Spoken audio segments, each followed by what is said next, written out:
Fala pessoal, então eu sou Júnior, estamos aqui no canal do neuropsicólogo Alberto Barreto e a gente vai trazer alguns assuntos recorrentes nas consultas e nas redes sociais também. Dúvidas pelo direct, as maiores queixas, a gente vai fazer sempre esse compilado para passar aqui para vocês no YouTube. E o assunto de hoje é sobre erros na intimidade. Antes de começarmos, se inscreva no canal e deixe seu comentário também aqui. Hoje a gente trouxe algumas questões do direct do Instagram, inclusive sigam, @AlbertoCBarreto.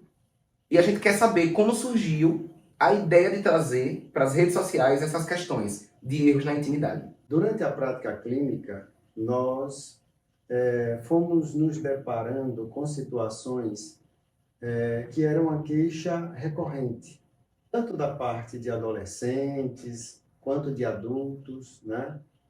Nós observamos que as relações familiares estavam bastante deterioradas em termos de conflitos e em termos de erros que, embora simples, tornavam-se bastante complexos.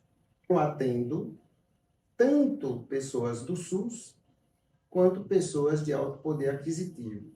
Então, na minha prática clínica, nós fomos observando que os problemas dentro do contexto familiar eram os mesmos, certo?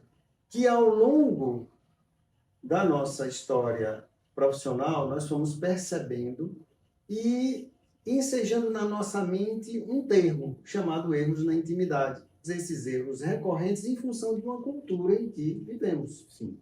Tá? Então, nós reproduzimos corriqueiramente esses comportamentos e, com isso, os problemas familiares eles vão tendo continuidade. Tá?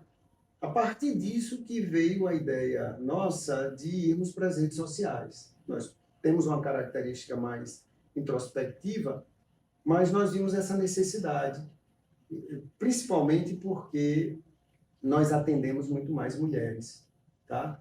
Então, se eu quisesse chegar aos homens, eu teria que vir para as redes sociais. E aí eu me dispus a fazer isso com o objetivo singelo de a gente estar passando algumas dicas, algumas informações que possam melhorar a qualidade de vida das pessoas no trato relacional. A maior parte dos relacionamentos, e tem até estudos sobre isso, eles se dissolvem não por traições.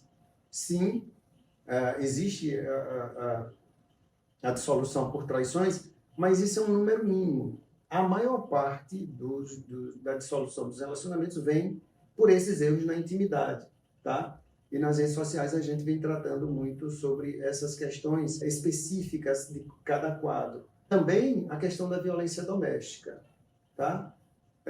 Muitas pessoas acham que a violência doméstica ela é por si só já, ela começa com agressão e ponto. Não, ela começa com pequenas farpas, pequenos conflitos que nós temos uma dificuldade muito grande de lidar com esse traço da intimidade.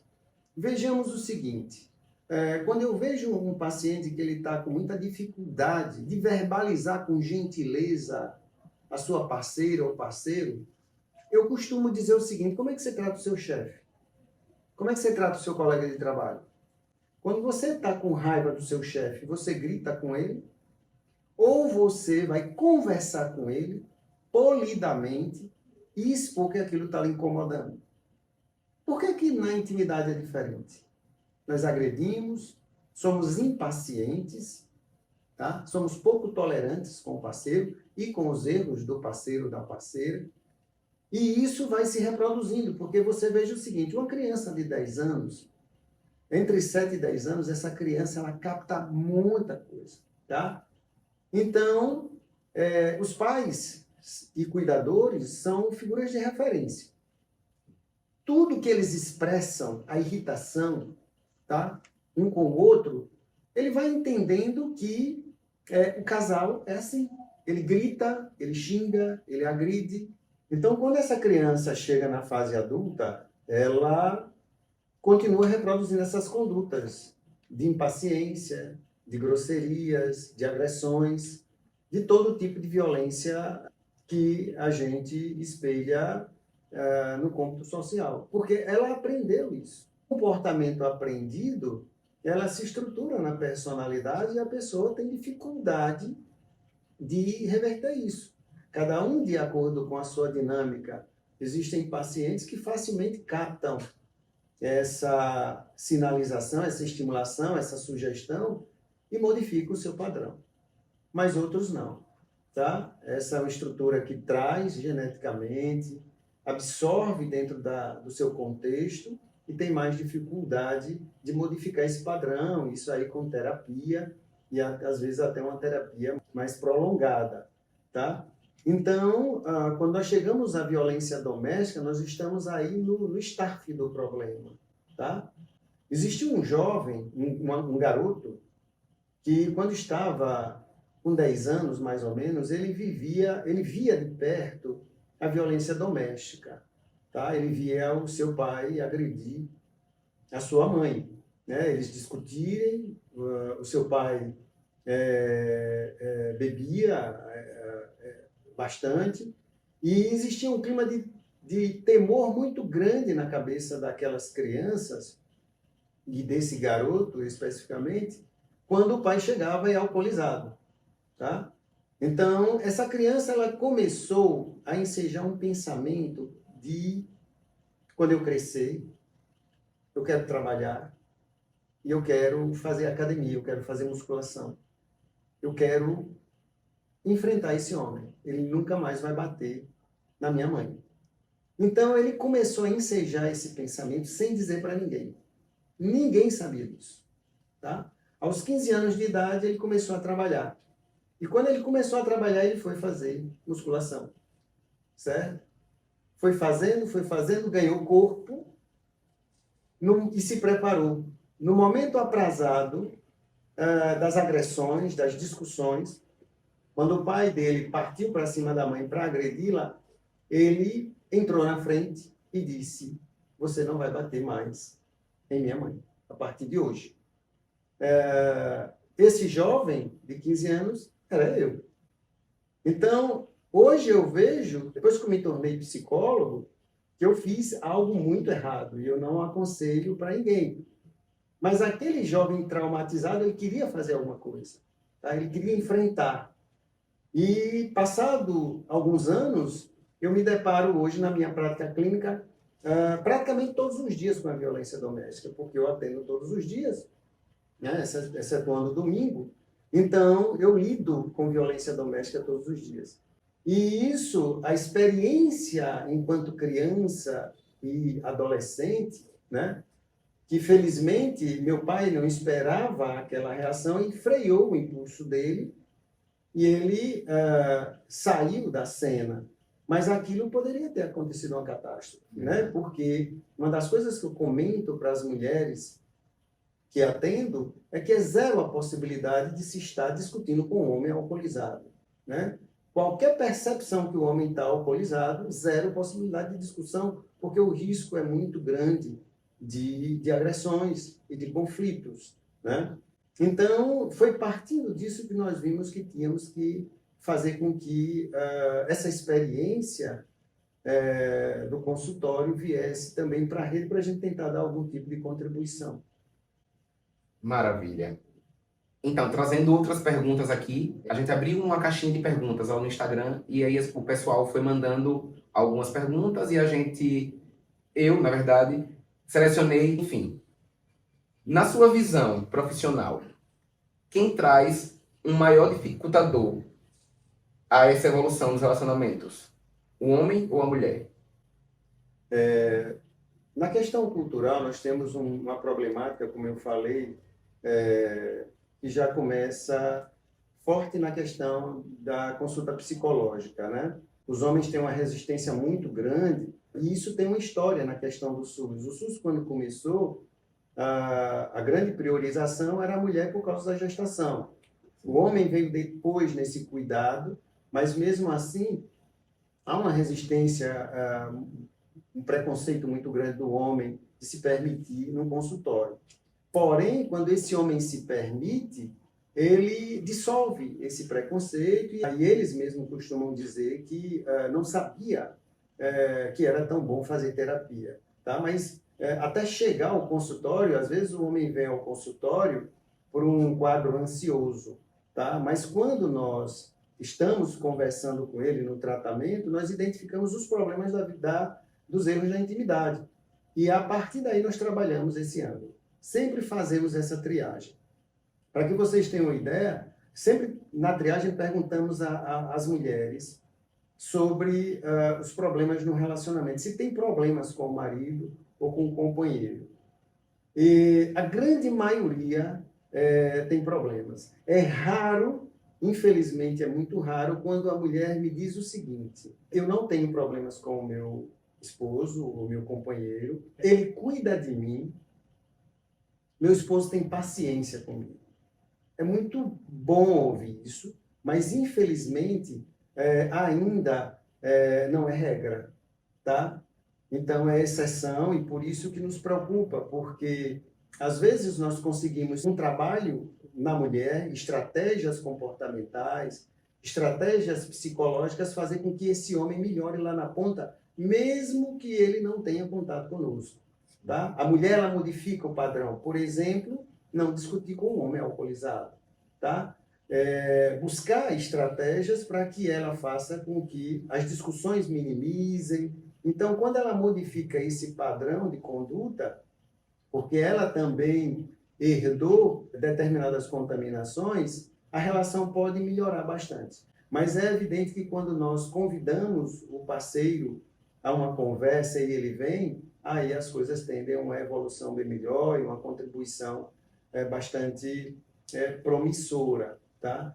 Porém, as questões de crenças, as verdades internas, por exemplo, algo que a gente observa muito como deficiência na qualidade da relação.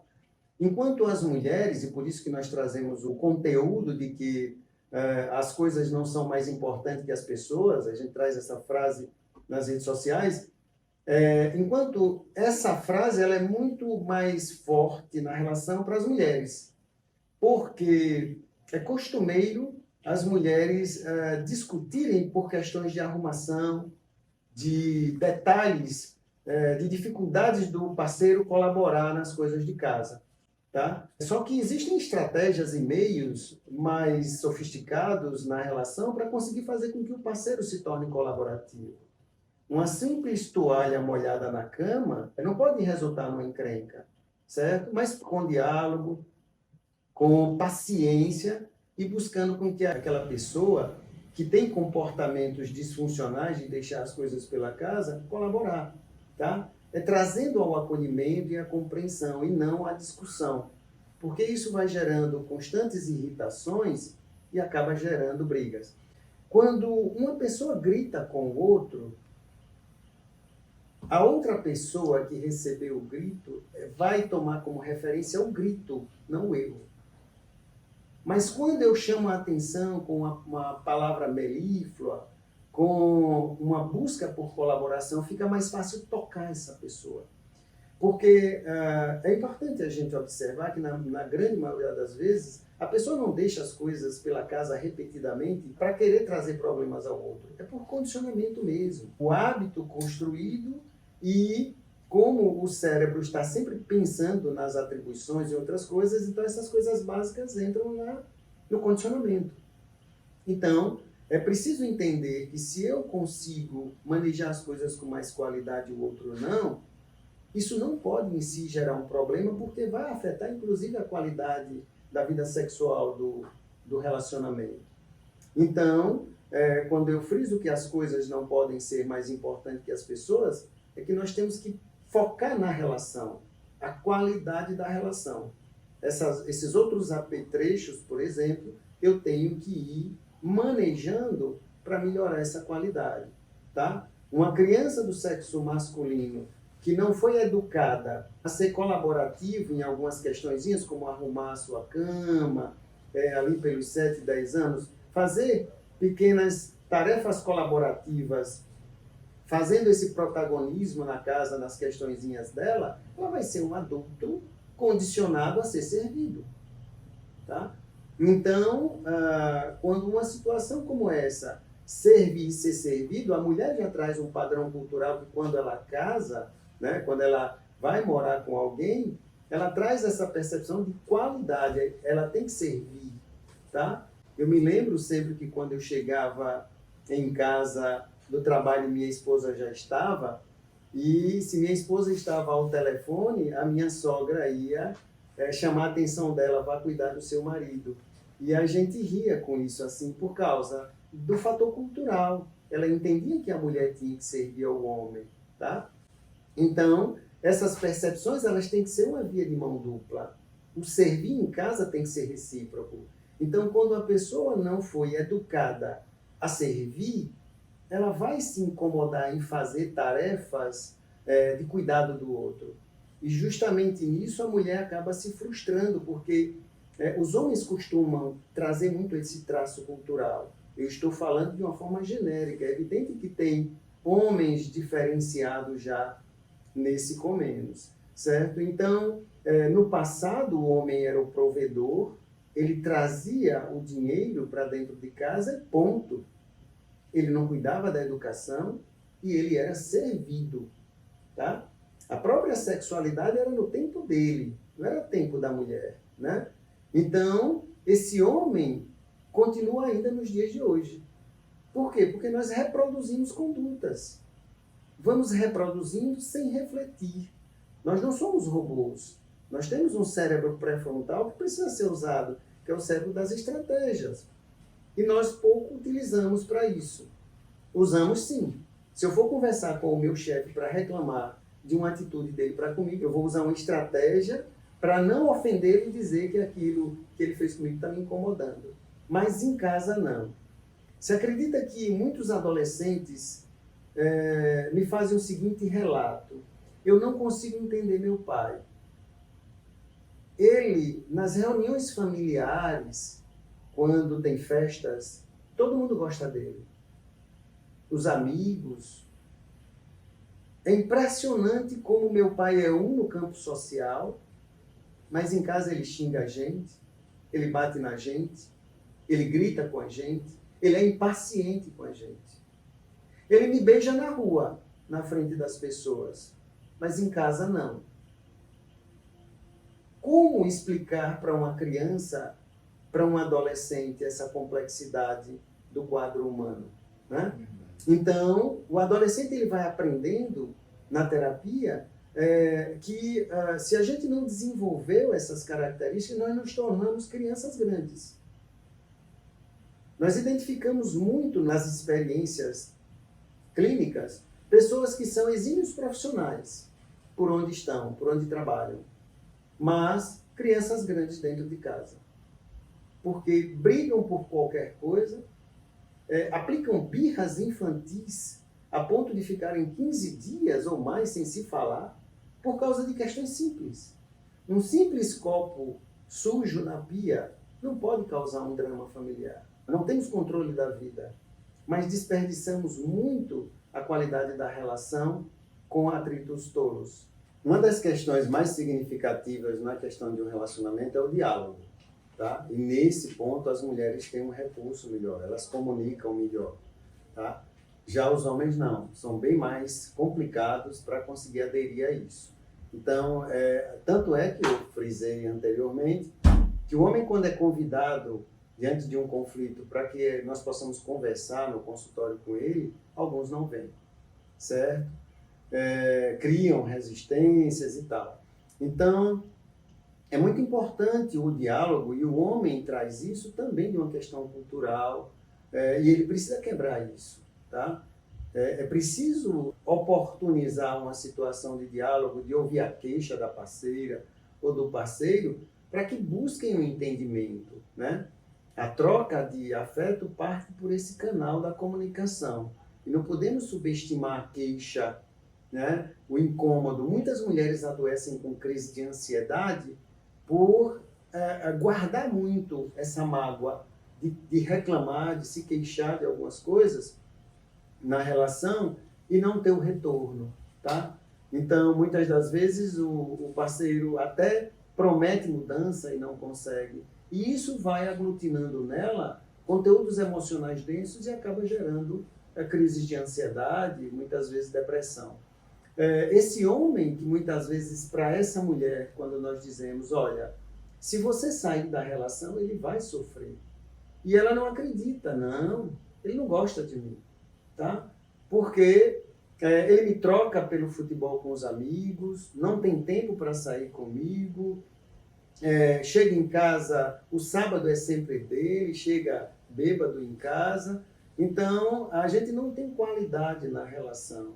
Eu estou frisando, não é um caso único, eu estou frisando casos e casos que a gente ouve nas queixas de consultório, tá? E esse homem, cristalizado em determinadas condutas, ele não reflete sobre isso. E quando a parceira resolve ir embora da relação, ele não acredita que ela fosse capaz de fazer isso. É muito interessante essa percepção masculina, tá? Ele acha que depois que casa, que está morando, ou que fez um filho com a parceira, ela não tem coragem de sair da relação. Por isso que muitos homens tentam travar de forma sutil que a parceira trabalhe, tá? Porque quando ele tem medos, insegurança interna muito grande, ele cria dificultadores para que ela não trabalhe. Justamente é aí onde a gente começa a observar casos de abuso, né? Em função disso. Então, o diálogo é muito importante, só que os homens precisam se permitir participar desse contexto, de ouvir as queixas, de ser mais colaborativo, desconstruindo essas questões do homem, que parece que não pode dar um protagonismo familiar mais robusto. Assim ele vai educando também os filhos nesse comeno participativo, né? Existe um recurso que algumas pessoas trazem inato, que é o bom humor, certo? O bom humor é muito importante nas relações.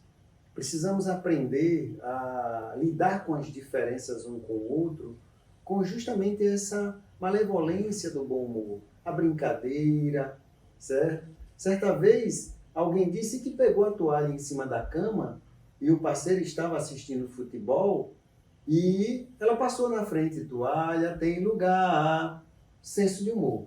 Isso gera briga? Não. Mas, na base da brincadeira, consegue fazer com que o parceiro ou a parceira modifique aquela conduta repetitiva que dá trabalho ao outro. Então, o senso de humor, as brincadeiras, a leveza, é muito importante para gerar qualidade na relação, certo? Mesmo quando a outra pessoa é sisuda, é mal-humorado, tem como a gente ir tentando quebrar isso para que essa pessoa busque melhorar essa questão do humor. E muitas vezes buscar ajuda, evidentemente, né? Porque se o meu mau humor é recorrente, isso é um problema. Sim. Eu preciso buscar ajuda. Uma outra questão que é muito importante, que nós chamamos de contaminação de papéis sociais. Ora, um papel social, o trabalho, a profissão. Um papel social, esposo, esposa, filhos. Só que nós costumamos contaminar os papéis sociais, certo?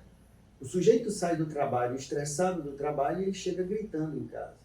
Isso é contaminação de papel social. A família não tem nada a ver com os problemas do trabalho. Então, o que custa ele chegar em casa, ou ela chegar em casa e avisar, não estou bem, tive um probleminha no trabalho. Aqueles que estão envolvidos, deixarem ele mais aquietado para se recompor desse estresse. Mas não atingir os grupos mais vulneráveis, já que eu não posso atingir meu chefe ou minha chefe, certo? Então, contaminação do papel social é algo muito recorrente nas práticas de relacionamento.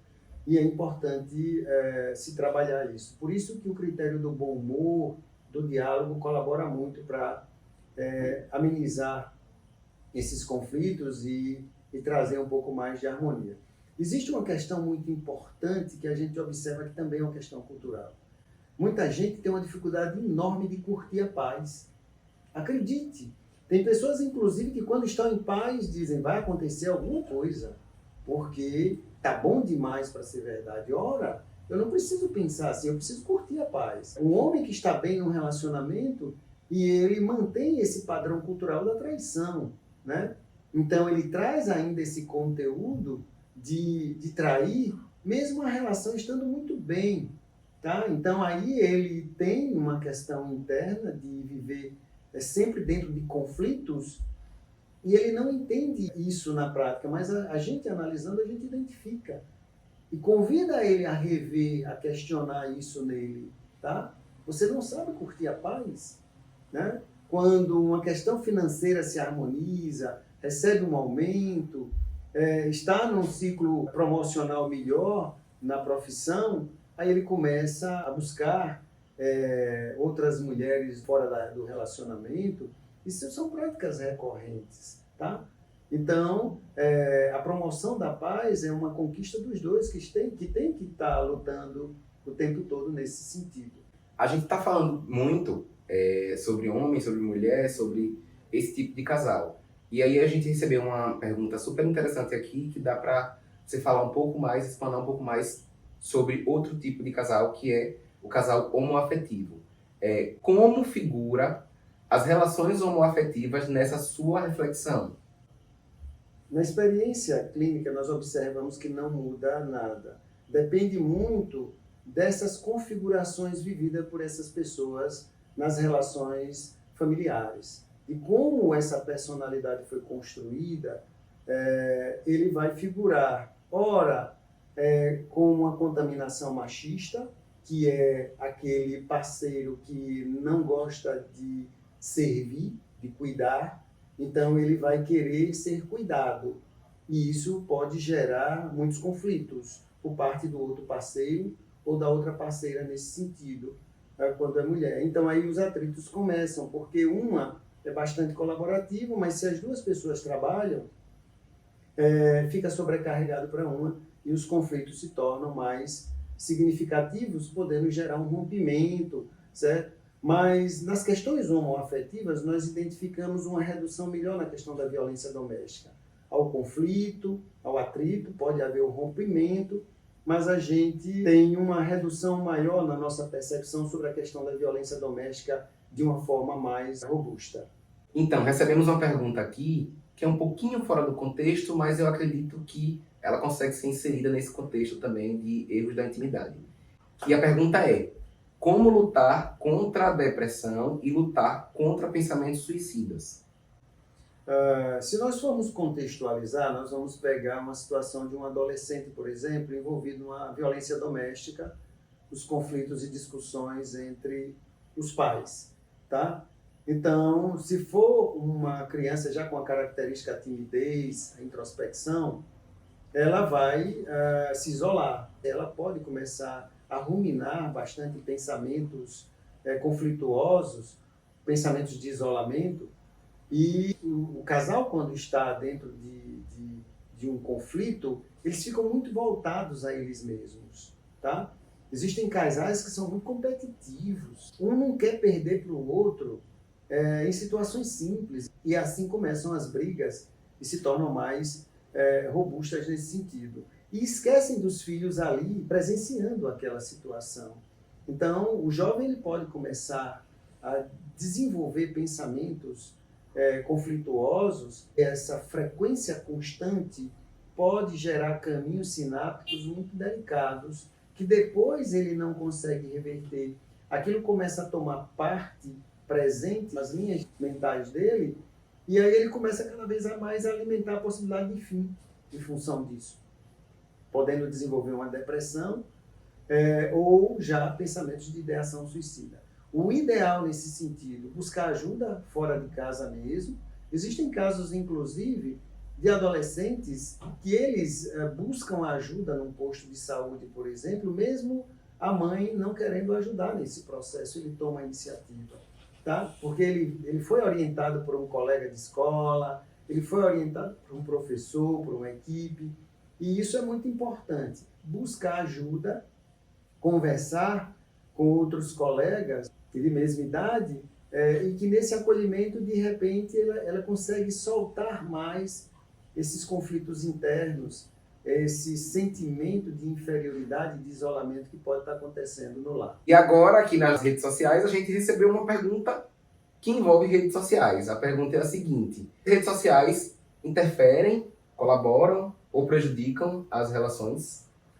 Ok, essa pergunta é significativa. Tem nos preocupado bastante a questão da viciação.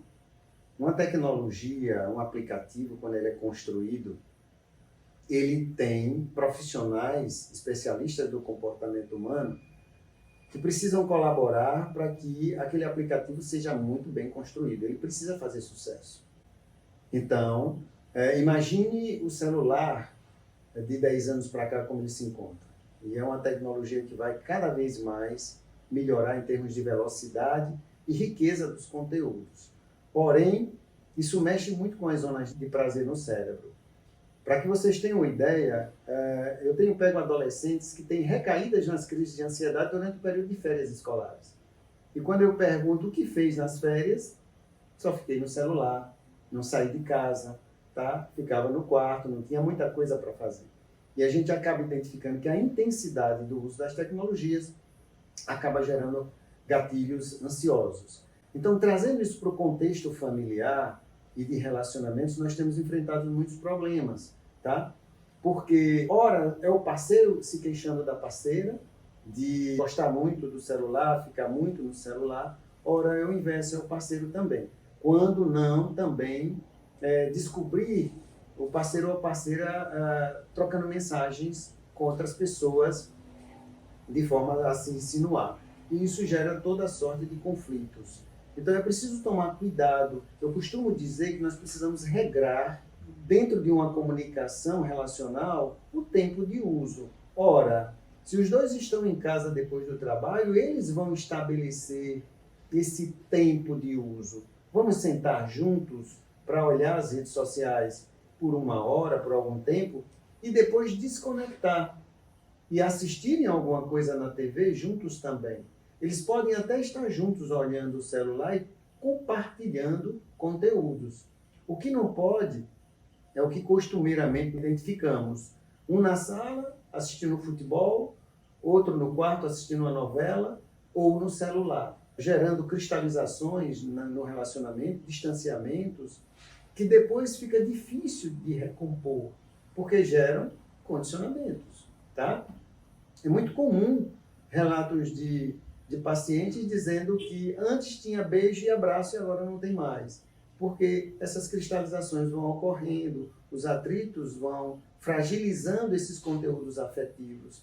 Então, temos olhado com muita preocupação o excesso nas redes sociais, porque vicia, tá? A quantidade de dopamina é muito poderosa quando nós estamos olhando um celular, e isso faz com que a pessoa não queira estar com contato com o parceiro ou com a parceira. Faz uma troca porque a linha de prazer é maior.